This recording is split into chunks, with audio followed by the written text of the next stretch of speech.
বহুল আলোচিত আয়নাঘর নিয়ে নিজেকে নির্দোষ দাবি করেছেন সেনাবাহিনীর মেজর জেনারেল জিয়াউল আহসান। তিনি বলেন, গত বুধবার ৭ আগস্ট আমাকে তুলে নিয়ে যাওয়া হয় আয়নাঘরে। এরপর ৮ দিন ধরে আমাকে সেখানে রাখা হয়। শুক্রবার ঢাকার মেট্রোপলিটন ম্যাজিস্ট্রেট আরাফাতুল রাকিবের আদালতে এ রিমান্ড শুনানি চলাকালে বিচারককে তিনি এসব কথা বলেন। এদিকে আন্দোলন চলাকালে দোকান কর্মচারী শাহজাহান আলী হত্যা মামলায় গোপন সংবাদের ভিত্তিতে বৃহস্পতিবার গভীর রাতে রাজধানীর খিলক্ষেত এলাকা থেকে তাকে গ্রেপ্তার করা হয়। আয়নাঘর নিয়ে বিতর্কিত এ মেজরকে পুলিশ ১০ দিনের রিমান্ড চেয়ে আবেদন করলে ৮ দিনের রিমান্ড মঞ্জুর করে। জানা যায়, জিয়াউল আহসান সেনাবাহিনীর র্যাব এনএসআই হয়ে সর্বশেষ ন্যাশনাল টেলিকমিউনিকেশন মনিটরিং সেন্টারের এনটিএমসি এর মহাপরিচালকের ডিজির দায়িত্বে ছিলেন।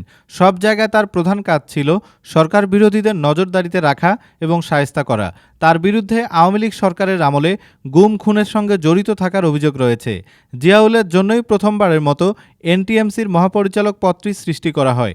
এনটিএমসি আইন প্রয়োগকারী সংস্থাগুলোকে ইন্টারসেপশন সহায়তা দিয়ে থাকে।